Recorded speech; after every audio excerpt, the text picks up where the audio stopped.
As promised in my preview of these lenses, I'm going to review the new and innovative Sirui Vision Prime 1 Cine lens set.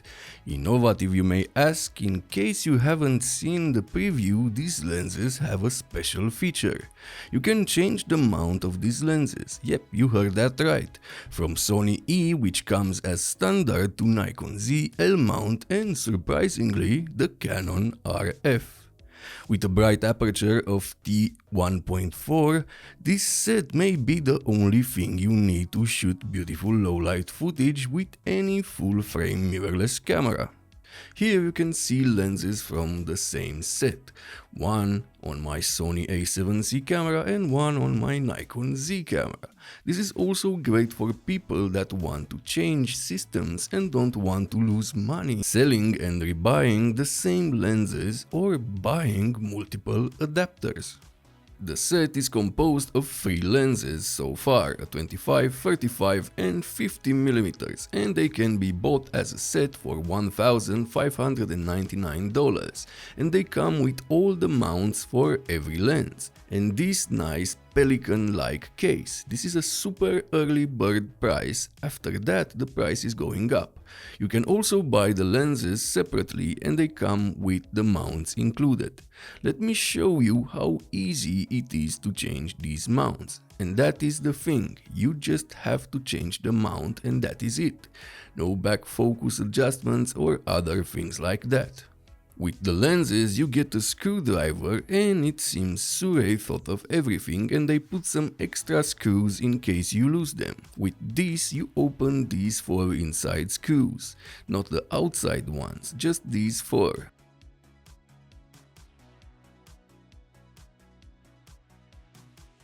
After that you pull out the mount and replace it with the other.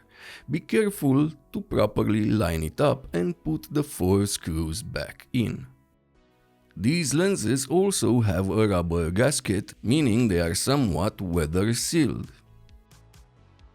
These lenses are very well built, made from metal with a metal mount. The iris ring and focus rings are in the same place, so it is going to be easy to change lenses on your rig or gimbal, because the weight is also very close between the lenses, around 600 grams. The filter thread is 67mm on all 3 lenses, so you won't have to use different filters.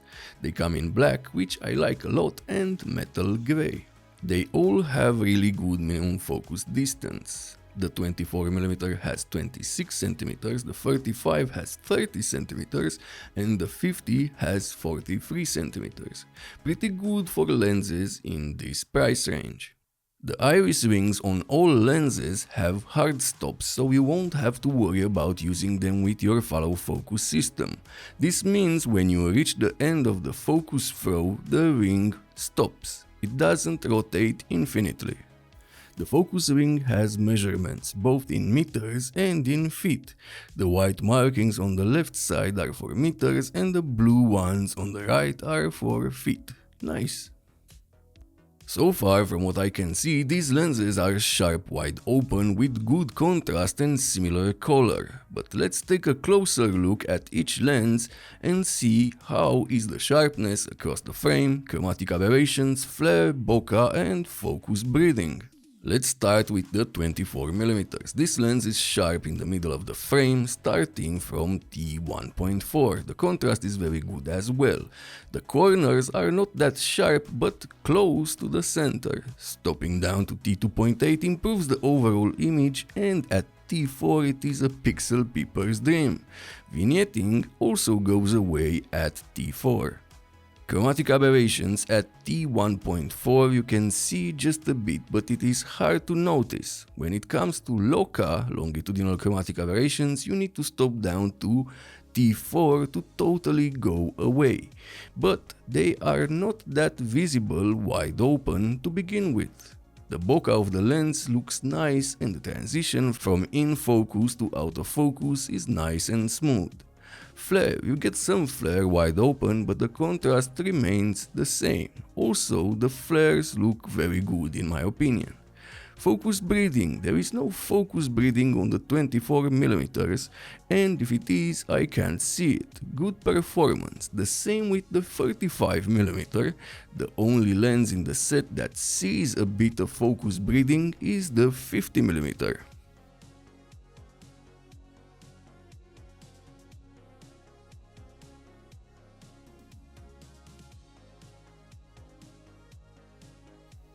Now let's take a look at the 35mm. The image quality again is great from t1.4, just like on the 24mm.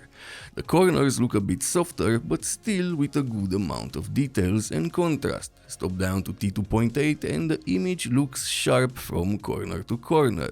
You can see some vignetting at t1.4, but it goes away at t4. Chromatic aberrations. At t1.4 you can see just a bit, but it is hard to notice. When it comes to longitudinal chromatic aberrations, you need to stop down to t4 to totally go away, but they are not that visible wide open to begin with. Flare. You get some flare wide open, but the contrast remains the same. Also, the flares look very good in my opinion on the 35mm.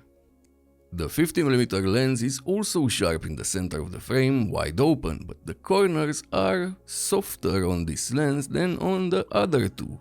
Stopping down to t2.8 improves the overall image, and at t4 the image is sharp from corner to corner.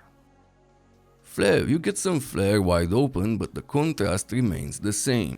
Chromatic aberrations. At t1.4 you can see just a bit, but it is hard to notice. When it comes to LOCA, longitudinal chromatic aberrations, you need to stop down to t4 to totally go away.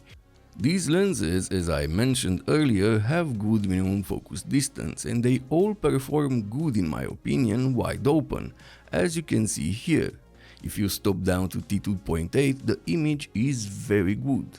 I had a lot of fun using these lenses in the past month. I love the fact that you can change the mount, and believe me, I changed them a lot with no issues. I like that.